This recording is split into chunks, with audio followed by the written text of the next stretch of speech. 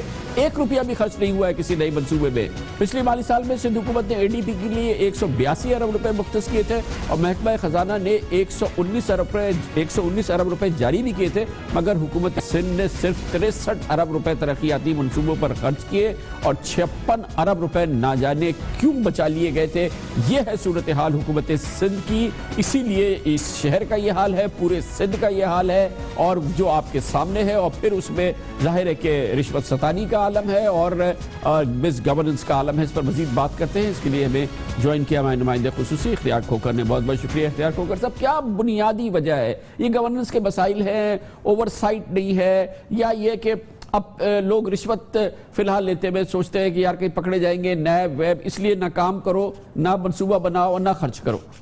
جی کامران صاحب، اس میں سب سے بڑا مسئلہ جو ہے نا وہ تو بیڈ گورننس کا ہے۔ بیڈ گورننس اس طرح ہے کہ صوبائی جو ترقیاتی پروگرام ہے اس میں بڑے پیمانے پہ ہر سال نئی اسکیمیں ایسی بھر دی جاتی ہیں جو نہ اپروو ہوتی ہے، نہ ان کی فیزیبلٹی رپورٹ ہوتی ہے، نہ ہی یہ پتہ ہوتا ہے کہ یہ اسکیم چلے گی کیسی، یہ بنے گی کیسی۔ جس طرح اس سال جو اے ڈی پی ہے اس میں 996 ایسی اسکیمیں ہیں، نئی اسکیمیں جو ان اپرووڈ ہیں، جس کا کچھ پتہ ہی نہیں تھا، اس لیے ان کے لیے 80 ارب روپے رکھے گئے اور نتیجہ یہ ہوا کہ اس وقت تک 6 مہینے میں صرف 68 کروڑ روپے خرچ ہوئے۔ اس کے علاوہ دوسرا بڑا مسئلہ جو ہے نا وہ کرپشن کا ہے۔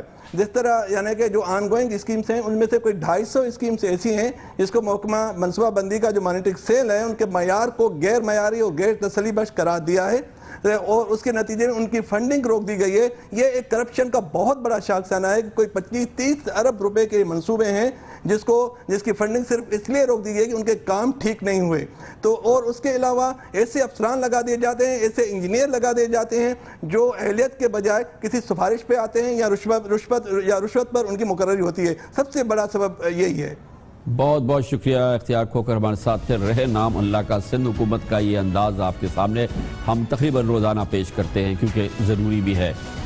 بریک، اس دوران نیوز ہیڈ لائنز بھی، اس کے بعد ہماری آج کے دن کی اہم ترین خبریں اور ان سے جڑے ہوئے تبصرے اور تجزیات جاری رہیں گے۔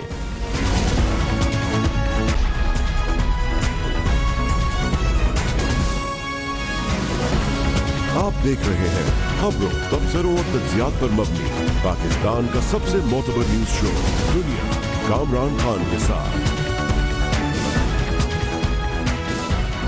پاکستانیوں میں کسی بھی کو شاید اس بات پہ اعتراض نہ ہو یا اس بات سے وہ متفق نہ ہو کہ پاکستان کا اس وقت سب سے بڑا مسئلہ پاناما کیس جیسی چیزیں نہیں ہیں۔ پاکستانیوں کے اس کا اصل دکھ، اصل مسئلہ وہ ہے جو کہ اسلام آباد میں ہوا ہے اور جو طیبہ نامی 10 سالہ بچی کے ساتھ ہوا ہے۔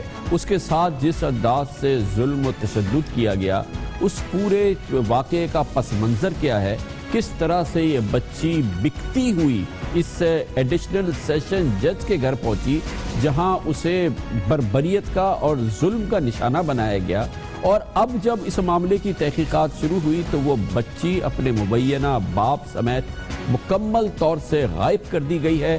پاکستان کے دارالحکومت اسلام آباد کا یہ کیس ہے۔ کیسے گر گئی ہو؟ کوئی دوڑ رہی تھی؟ تیزی بھاگ کے آ رہی تھی نا۔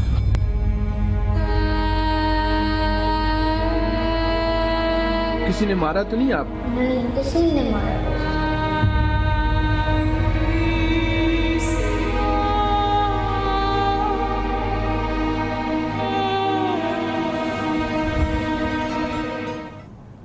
یہی وہ معاملہ ہے جس کا از خود نوٹس لیا ہے چیف جسٹس آف پاکستان جناب جسٹس ثاقب نثار نے، جن کا چیف جسٹس آف پاکستان بننے کے بعد یہ پہلا معاملہ ہے جس میں کہ انہوں نے براہ راست دلچسپی لیتے ہوئے سو موٹو نوٹس لیا ہے۔ آج رجسٹرار اسلام آباد کی جانب سے بچی کے والدین کے بیانات جو بھی اویلیبل ہیں جج کے ساتھ، جس گھر میں یہ رہتی تھی ایڈیشنل سیشن جج خرم خان کے ساتھ جو صلح نامہ ہوا، مبینہ صلح نامہ، پولیس کی مبینہ انویسٹیگیشن، ایڈیشنل سیشن جج کے بیانات پر مشتمل تمام چیزیں سپریم کورٹ آف پاکستان میں جمع کرا دی گئی ہیں۔ آج اس میں فریق بنی ہیں سپریم کورٹ بار کی سابق چیئرپرسن عاصمہ جہانگیر، اور جنہوں نے سپریم کورٹ میں پیٹیشن دائر کی ہے جس میں ایڈیشنل سیشن جج راجہ خرم، ان کی اہلیہ ماہین ظفر، بچی کے والد، وزارت داخلہ اور ایڈیشنل سیشن جج کو انہوں نے فریق بنایا ہے۔ عاصمہ جہانگیر کہتی ہے کہ نیا بورڈ تشکیل دینا چاہیے، نیا میڈیکل بورڈ، اور جج راجہ خرم کے خلاف ڈسپلنری ایکشن بھی کیا جائے، مگر یہ سب کچھ تو اس وقت ہوگا کہ جب طیبہ مل جائے۔ طیبہ اور اس کا مبینہ والد غائب ہو چکا ہے۔ اس ایک خاتون جنہوں نے بتایا کہ دراصل وہ طیبہ کی والدہ ہیں، آج روتی پیٹتی دنیا نیوز کے دفتر میں پہنچی ہیں۔ انہوں نے کہانی سنائی ہے کہ دراصل یہ بچی جس کا تعلق شاید کمالیہ سے تھا، وہ اس کے ان کے تھرو یا ان کے والدین کے تھرو یا کسی بھی انداز سے ایک گھر سے ہوتی ہوئی دوسرے گھر تک پہنچی ہے، یعنی کہ اسے بیچا گیا ہے اس مشقت کے لیے۔ اس سے پہلے یہ خبر بھی آئی تھی کہ ان جج صاحب کے پاس جہاں پر 10 سالہ طیبہ کام کرتی تھی، اس کا مبینہ والد مہینے کے پہلے ہفتے میں آتا تھا، تنخواہ جیب پہ ڈالتا تھا، بچی سے ملے نہ ملے بغیر ہی چلا جاتا تھا۔ یہ ہے وہ درد کی کہانی، اور اس کا جو آج ایک نیا روپ سامنے آیا ہے جس میں ایک نئی خاتون سامنے آئی ہیں جنہوں نے کہا کہ وہ ہیں دراصل طیبہ کی والدہ۔ اس پورے معاملے پہ ہم دکھاتے ہیں خصوصی رپورٹ جو اسلام آباد میں ہمارے نمائندے خصوصی یاسر ملک نے ترتیب دی ہے۔ لوگ کہہ رہے ہیں آپ کو کسی نے مارا ہے، بڑا تشدد کیا آپ پہ گھر والوں نے۔ کیا تماشا ہے کب سے جاری ہے، زندگی ہے کہ پھر بھی پیاری ہے، دل پریشان ہے رات بھاری ہے، زندگی ہے کہ پھر بھی پیاری ہے، دل پریشان ہے۔ معصوم طیبہ کی ننھی جان مگر دکھ پہاڑ سے بڑھے، جبری مشقت سے روح گھائل تو بدترین تشدد سے جسم بھی زخموں سے چور۔ باپ کا مبینہ طور پر چند سکوں کی خاطر ظالم سے مل جانا ستم پر ستم۔ کمسن بچی کی دکھ بھری کہانی یہی ختم نہیں ہوتی۔ کمالیہ سے دنیا نیوز اسلام آباد آنے والی خاتون کوثر بی بی دعویٰ کرتی ہے کہ تشدد کا شکار ہونے والی بچی اس کی ہے اور نام طیبہ نہیں ثنا ہے۔ 2 سال پہلے فیصل آباد سے گھر میں کام دینے کے بہانے غائب کر دی گئی، جس پر اس نے اغوا کی FIR بھی درج کرائی۔ وہ 2014 میں پہلے مہینے کی 10 تاریخ کو نا اپنے باپ کے ساتھ آئی تھی فیصل آباد میں، اور قمر بی بی نے میں ثنا کو رکھ لیا، کہنے لگی کہ وہ لاہور میں کام کر رہی ہیں اور صبح آئیں گی تو آپ کو ملا دوں گی۔ دوسرے دن ہمیں فون کر دیا کہ بچی لاپتہ ہے، وہ تو آپ کے گھر میں آ گئی ہے۔ ثنا کے والد تھے، وہ اس کے پیچھے انہیں ڈھونڈتے ڈھونڈتے اس کی ڈیتھ ہو گئی۔ پھر ہم نے لاہور سے FIR درج کروائی، وہاں صدر تھانے میں جاتے تھے، انکوائریاں ملتی تھی، وہاں بھی ہماری بے عزتی ہوتی تھی۔ غریب کی بیٹی مبینہ طور پر جبری مشقت کے لیے 3 بار بکی۔ کوثر بی بی کہتی ہے کہ وہ تب سے بیٹی کی تلاش میں در بدر ہے۔ ہو سکتا ہے کہ بچی کے اوپر اتنا تشدد ہوا ہے وہ نہ پہچان سکے تو ہماری رپورٹ نہیں کروائیں، ہمارے بچوں کی، ہماری اس بچی کی رپورٹیں کروائیں۔ ہم جو کہیں گے وہ کرنے کو تیار ہیں، مگر ہماری بچی کو ملوائیں۔ بچی اگر اس خاتون کی ہے تو اسے عدالت سے باپ بن کر لے جانے والا کون تھا؟ چیف جسٹس کے از خود نوٹس لینے کے باوجود بچی کا کوئی عطا ہے نہ پتا۔ بچی کو زمین کھا گئی یا آسمان نکل گیا؟ اس کے اصل ماں باپ کا تعین DNA ٹیسٹ سے یا کسی اور طرح کب اور کون کرے گا؟ بچے کی حوالگی پر سوالات ہی سوالات ہیں۔ مقدمہ ریاست کی مدیت میں درج ہوا تو صلح کسی اور نے کیسے کر لی؟ کیا مبینہ والد سے نادرہ فیملی رجسٹریشن سرٹیفکیٹ یا فارم بے لیا گیا؟ بچی کی حوالگی سے پہلے تصدیق کی زحمت کیوں نہیں کی گئی؟ حوالگی کا فیصلہ عجلت میں کیوں کیا گیا؟ پریشان ہے رات بھاری ہے، پریشان ہے۔ دنیا نیوز کے قانونی سوالات اور بچی کو انصاف دلانے کے لیے کوششیں رنگ لے آئیں۔ چیف جسٹس ثاقب نثار نے بچی پر تشدد اور معاملہ دبائے جانے پر نوٹس کو انسانی حقوق کے مقدمے میں تبدیل کر دیا۔ سب سے امپورٹنٹ بات یہ ہے کہ یہ واقعہ پاکستان کی کسی چھوٹے گاؤں چھوٹے شہر کا نہیں ہے، یہ دارالحکومت اسلام آباد کا واقعہ ہے، اور پولیس جو کہ اس واقعے کی تحقیقات کر رہی ہے وہ اسلام آباد کی پولیس ہے۔ یہ وہی پولیس ہے جو براہ راست پاکستان کی وزارت داخلہ کے تحت کام کرتی ہے۔ وزیر داخلہ جناب چودھری نثار علی خان خود اسلام آباد کی پولیس کے معاملات کے حوالے سے خود نگاہ رکھتے ہیں۔ یہ اس شہر میں یہ واقعہ ہوا ہے، پاکستان کے دارالحکومت۔ یہ وہ معاملہ ہے جس کا براہ راست از خود نوٹس خود پاکستان کے نئے چیف جسٹس آف پاکستان لے چکے ہیں۔ یہ وہ واقعہ ہے جو کہ ٹیلی ویژن اسکرین پر ہے۔ وہ واقعات جو اسلام آباد میں نہیں ہیں، بڑے شہروں میں نہیں ہو رہے، بلکہ بڑے شہروں میں بھی ہو رہے ہیں، چھوٹے شہروں میں ہو رہے ہیں، وہ کیا ہے؟ پاکستان کا المیہ جو ہے وہ طیبہ، ایک طیبہ نہیں، پاکستان میں پتہ نہیں کتنی ہزاروں کتنی لاکھوں طیبہ ہوں گی۔ طیبہ تشدد کیس پاکستان میں ایک بار پھر چائلڈ لیبر کا کیس ہے، بچوں سے جبری مشقت کا ایک کیس ہے۔ اس کی ایک چھوٹی سی مثال ہے، لیکن یہ لعنت بڑے پیمانے پر پھیلی ہوئی ہے۔ بین الاقوامی لیبر آرگنائزیشن نے 2004 میں کہا تھا کہ پاکستان میں 2,60,000 بچے جبری مشقت کا شکار ہے۔ ان کے والدین ان کو ایک طرح سے بیچ دیتے ہیں اور اس کے بعد یہ جبری مشقت کا شکار ہوتے ہیں۔ لیکن ظاہر ہے کہ 2004 کے اعداد و شمار بہت ہی کم ہیں۔ حقیقت میں پاکستان چائلڈ لیبر اور بچوں کی تعداد، بچوں کی اس مکروہ کاروبار میں ان کو جس طرح سے استعمال کیا جا رہا ہے اس کی تعداد کہیں زیادہ ہوگی، اور یہ ہے پاکستان کا سب سے بڑا مسئلہ جس پر فی الحال کسی سیاسی جماعت کی اس انداز کی فوکس نہیں ہے جیسا کہ ہونا چاہیے۔ اس پر مزید بات کرتے ہیں اور اس کے لیے ہمارے ساتھ موجود ہیں جناب سروپ اعجاز جو کہ ممبر ہیں ہیومن رائٹس واچ پاکستان کے، ہیومن رائٹس ایکٹیوسٹ ہیں۔ سروپ صاحب، آپ بتائیے گا، یہ طیبہ کا کیس ہائی لائٹ ہو گیا، لیکن اس کیس کے ہائی لائٹ ہونے کے ساتھ یہ ایسا لگتا ہے جیسے کہ یہ اسپیسیفک معاملہ ہے، حالانکہ آپ کیا کہتے ہیں، انسانی حقوق کی تنظیمیں کیا کہتی ہیں کہ یہ جو ناسور ہے، یہ جو ایک کینسر ہے، یہ ہمارے معاشرے میں، ہمارے شہروں میں، ہمارے چھوٹے شہروں میں، گاؤں میں کتنا پھیل چکا ہے؟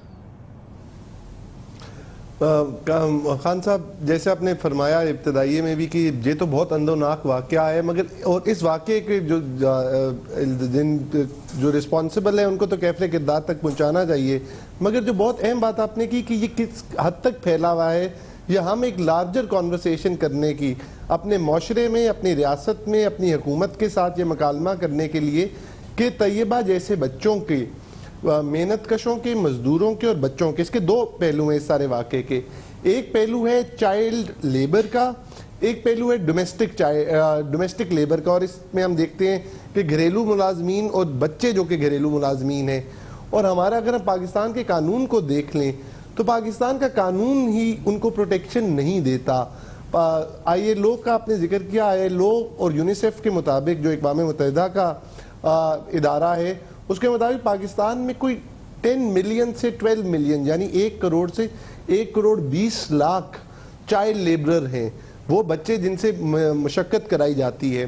اور ان میں سے جیسے آپ نے فرمایا کہ 2004 کے مطابق ایک تعداد ایسی ہے جو کہ گھروں میں کام کرتے ہیں، اور یہ جو گھروں میں کام کرتے ہیں یہ سب سے ورس آف ہیں، یہ سب سے پسے ہوئے ہیں، کیونکہ یہ کمپلیٹلی ان ریگولیٹڈ ہیں۔ ان کے نہ تو کوئی کم سے کم معاوضے کا کوئی تعین ہے، منیمم ویج کا نوٹیفیکیشن نہیں ہوتا، نہ تو کوئی ان کے وقت کے اوقات کا کوئی تعین ہے، اور نہ جو جب آپ چائلڈ لیبر کا جو قانون ہے پاکستان میں جو صوبوں میں، وہ گھر کو as an area of economic activity, یعنی کہ گھر کو وہ نہیں سمجھتا کہ گھر میں ملازمت جو ہے وہ اس سے آپ کو وہ حقوق ملیں گے جو کہ آپ کو ایک بھٹے پہ کام کرنے سے ملتے ہوں یا آپ کو ایک فیکٹری پہ کام کرنے سے ملتے ہوں، اور اس لیے وہ ممانعت جو کہ باقی ورک پلیسز میں ہم دیکھتے ہیں وہ یہاں ہے ہی نہیں۔ اس لیے ضرورت اس امر کی ہے، اور جو ہیومن رائٹس تنظیموں کا، انسانی حقوق کی تنظیموں کا یہ مطالبہ حکومت سے رہا ہے بہرحال، کہ آپ کو نہ صرف فعال قانون سازی کرنی پڑے گی بچوں کے لیے، وہ بچے جن سے جبری مشقت کرائی جاتی ہے، اور اس کے بعد آپ کو اس کی امپلیمنٹیشن بھی کرانی پڑے گی، کیونکہ گھروں کی جو چار دیواری کے اندر، اور ہم نے دیکھا ہے کہ بہت لوگ وکلا، ڈاکٹر، بہت ایسے کیسز آئے ہیں جن کو ہم پڑھے لکھے لوگ سمجھتے ہیں، یہ جج صاحب جو ہیں ان کا جو واقعہ آیا ہے، لیکن کیونکہ اتنی امپیونٹی ہے، کیونکہ وہ ریگولیٹڈ مارکیٹ نہیں ہے، آپ کے جناب سروپ اعجاز صاحب بالکل آپ نے صحیح بات کی، بہت بہت شکریہ، کیونکہ یہ معاملہ جو ہے یہ اسلام آباد کا ہے، یہ گھر ہے ایڈیشنل سیشن جج کا، یہ ایک پڑھی لکھی فیملی کا اسلام آباد شہر کا معاملہ ہے، وہ معاملہ ہے جو پولیس کی اور میڈیا کی نالج میں ہے، اور اس میں اتنی بربریت اور اتنا ظلم ہے تو مجموعی صورتحال کیا ہوگی. اسی لیے یہ ایک کرائسس ایشو ہے. حکومت کو بھی اس کی ترجیح اولین کرنی چاہیے, اپوزیشن جماعتوں کو بھی اور تمام سول رائٹس آرگنائزیشن کو بھی. یہ ہیں اصل مسائل پاکستان کے. خبر سے بریک اور اس کے بعد چلتے ہیں ایک بار پھر سیاست کے میدان میں. پاکستان پیپلز پارٹی اب ایک بار پھر ایسا لگتا ہے تھوڑے سے عرصے کے لیے مزاحمت کی پالیسی چلاتی ہوئی مفاہمت کی طرف لوٹ آئی ہے. برانڈ ہے زرداری سیاست پاکستان کی سیاست کا, وہ اس وقت بھرپور طریقے سے چھایا ہوا ہے. اس پر بات کرتے ہیں چھوٹے سے وقفے کے بعد.